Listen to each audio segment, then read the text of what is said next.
Welcome to Sunshine Cathedral's Queer God Squad. It's Monday, December 22nd, 2025. I am Bishop Darrell Watkins, the Senior Minister of Sunshine Cathedral. With me today are Bishop Robert Griffin, my husband, Reverend Dr. Ann Atwell, and Reverend Kevin Tisdall. We are the Queer God Squad. Visit sunshinecathedral.org to learn more about us. Queer God Squad was created by Hotspots Happening Out to support our mission to explore the value of faith in the LGBTQ community. There is no streaming TV show like this in the entire world. In 2025, we are celebrating the 40th anniversary of Hotspots magazine, with Queer News Tonight sharing over 11,000 stories and 11 million views so far.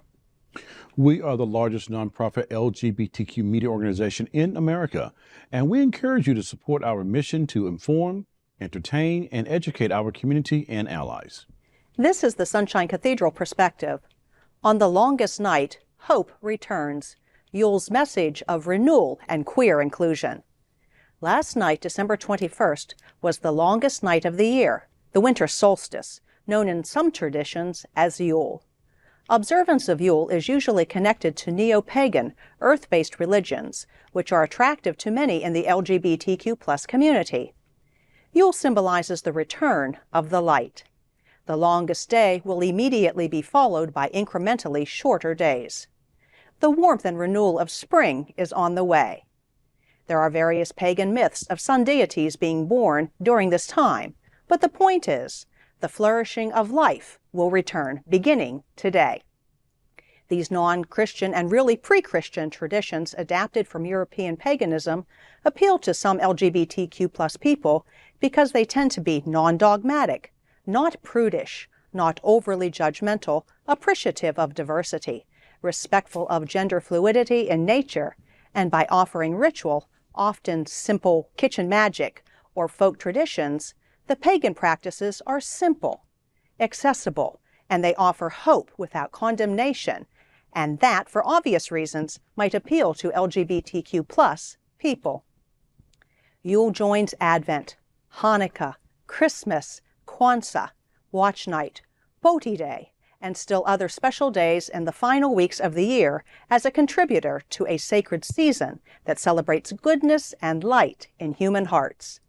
And Yule offers an alternative to patriarchal, colonized and colonizing, often homophobic or transphobic religion, while maintaining a sense of the sacred, providing the opportunity for community, and participating in the joy of the holiday season.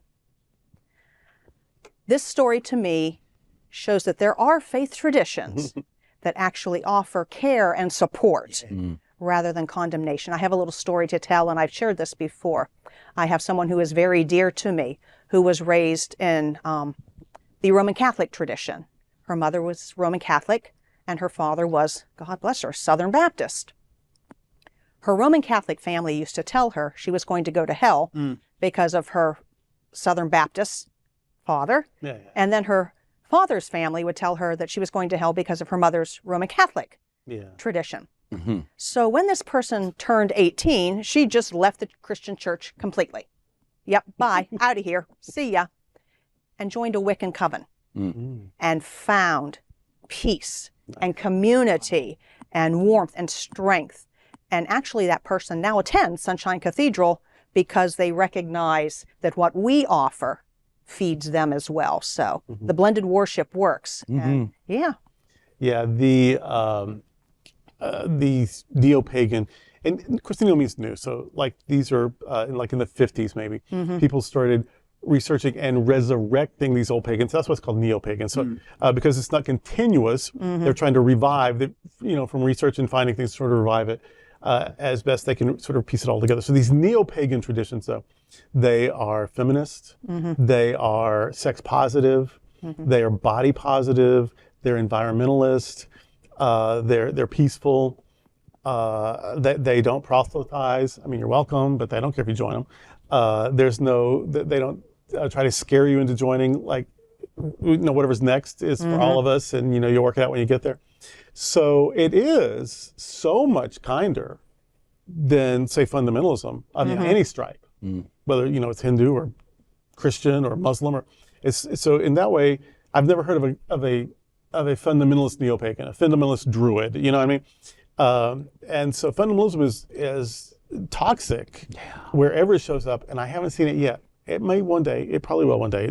Things happen, but I've never known a fundamentalist neo-pagan, and I think that is what's very attractive. They're not looking for you, but they'll embrace you with open arms if you find them, and they are sex positive, and even their understanding of deity, they recognize and venerate the masculine and feminine aspects of divinity, and they use that with the symbols of gods and goddesses or ancestors or whatever. And so it's fascinating, and we do try to. We're very pluralistic at Sunshine Cathedral, so we'll fold some of that into our recipe as anything that's good and positive and loving and life-giving. But I'm never upset when people choose that path. But if they want to practice that path here, welcome, welcome, welcome. Because a lot of times these neo-pagan groups, they meet on the 8 Sabbaths, and then they may do the full moons in addition to that. But if you only meet like 8 times a year, it's probably wonderful. But we meet every week, so you can, exactly. So you can still have your goddess and your whatever and your pentacle and all that, but be around people every week. So anyway, and make it be what you need it to be. But I'm not proselytizing. I'm just saying, if you're around and you like people here, you can join them, because we're not going to tell you quit doing you. But we do us more than 8 times a year. So, but anyway, no, it's I've dabbled myself, and I've known people and friends, close friends, and I think if you study religion seriously, you're going to come across it anyway. And I'm glad anything that you find, people who pretend to have no spirituality, that's like saying, for me, that's like saying I don't like things that smell good, or or I don't like, I only eat just so I don't starve. I don't enjoy food. That makes spirituality should be enjoyable. It should bring joy. It should bring people together. It should make life better somehow. It's not about another life. It's about making this life better. And so the people that I've known in these neo-pagan communities, for them, they have found life being better. You can't judge that. Can't fault That's good. That's good business. What I like about this story is, the question is how queer is Yule tide. I think it's queer as we make it, and it's about what we bring to it. And each of these celebrations and how we uplift and find ourselves in there is what we're offering. But I think the most important thing for me from this story is about the connections we make also in these settings. And as we bring ourselves, our spiritual journey, our spiritual path, we are highlighting yet something that may not be normal, quote unquote, for someone else, but yet we're expounding our spiritual boundaries and say there's more to this than just what we thought. Correct. I just love the whole conversation. I look at the traditions and I go, well, wait a minute. So many of those traditions have been incorporated into what I'm doing right now. I'm celebrating the Yule tide. I've got a Christmas tree in my house right now. So I don't know that we are that divorced from the pagans of the past. No. And I think that we can easily join hands with the neo-pagans, because we once were those, in my opinion only, neo-pagans. Yeah. These traditions, these regions, Germany, the Celts, Rome, Egypt, Persia, and probably all over the world, but these regions, they all had similar needs, and they all came up with similar mythologies and legends and rituals, and Christianity comes out of that. It comes out of where Asia and Africa and Europe all sort of come together, and all those traditions inspire and influence one another. And so this return of a sun deity, this child of heroes, who is divine, and who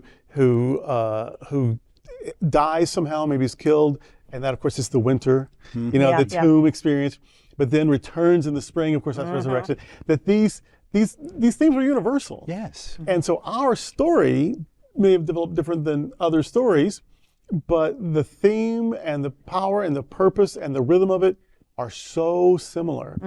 And not by accident, I think we stole some of it. Oh, yeah. But but it's also very queer. We queer people need to know, because we've had so many winter or wilderness experiences, we need to believe that there's light and warmth and hope coming. Right. And so these rhythms are actually very useful, maybe even therapeutic for queer people. Yeah. Absolutely.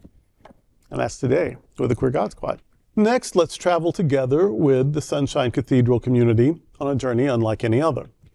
It is the UAE's wild child, rugged, unfiltered, and breathtakingly authentic.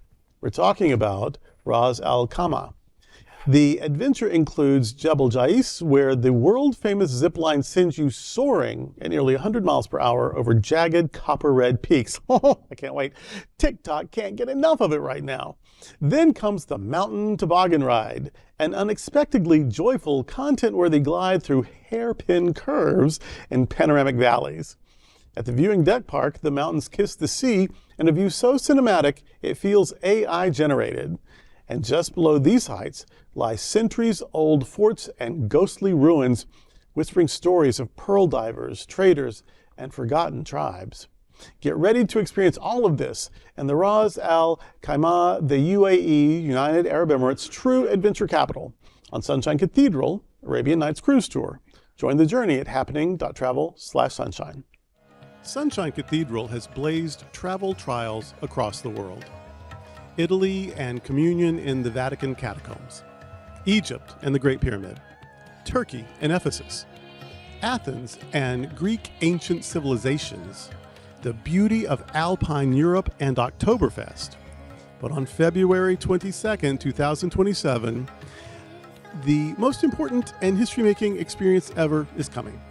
Sunshine Cathedral is going to live our mission with Arabian Nights, a cruise tour that explores the Gulf of Arabia. The 14-day trip will enjoy 3 nights in the world's most amazing city of the 21st century, Dubai.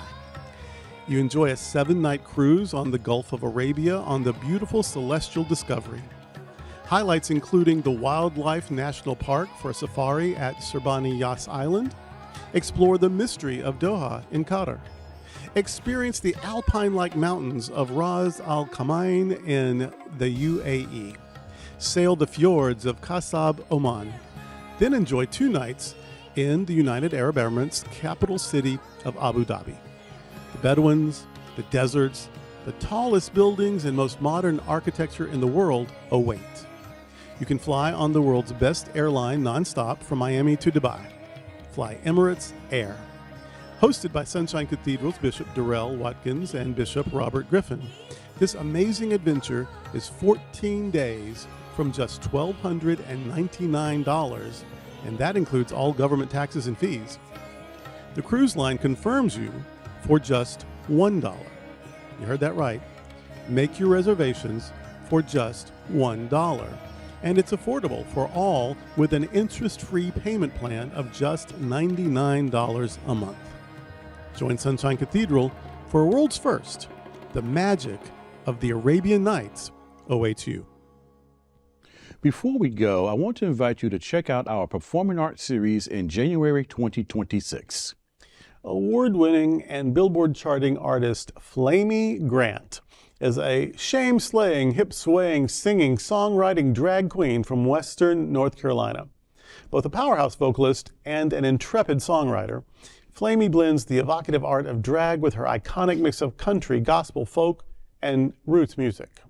Flamy is the first drag performer to appear on Christian music charts, reaching #1 on iTunes. It's no accident that Flamy's drag name is an homage to Amy Grant, the undisputed queen of Christian music and 90s chart-topping pop artist.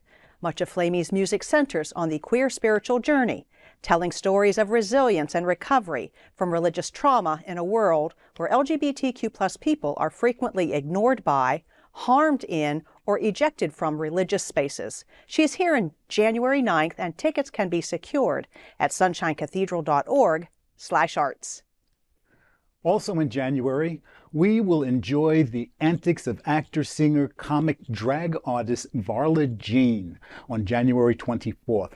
Then on January 30th, Miss Richfield 1981 will bring her offbeat brand of hilarity to South Florida. Both Varla Jean and Miss Richfield are big draws and crowd favorites here in South Florida. And finally, in January, on January 31st, the beautiful voice and charming style of Ann Steele is back. Lesbians love her, gay men adore her, and all music lovers recognize her as an engaging musical performer. Information about these performances and performers, as well tickets to their shows, can be found at sunshinecathedral.org/arts. And remember the Cathedral Pub. The Sunshine Cathedral Center for the Performing Arts offers the Cathedral Pub experience. The Cathedral Pub offers performance attendees an inviting space to gather and connect with friends prior to the show, or a place to be while waiting for the doors to open. Guests may enjoy live music, beverages, and appetizers in a comfortable meet and greet environment while they await the start of their performance. On show nights, the Cathedral Pub opens 1 hour before each performance and closes 15 minutes before it starts. Entry to the Cathedral Pub requires a separate purchase from your seating ticket, and that link can be found on the seat selection page.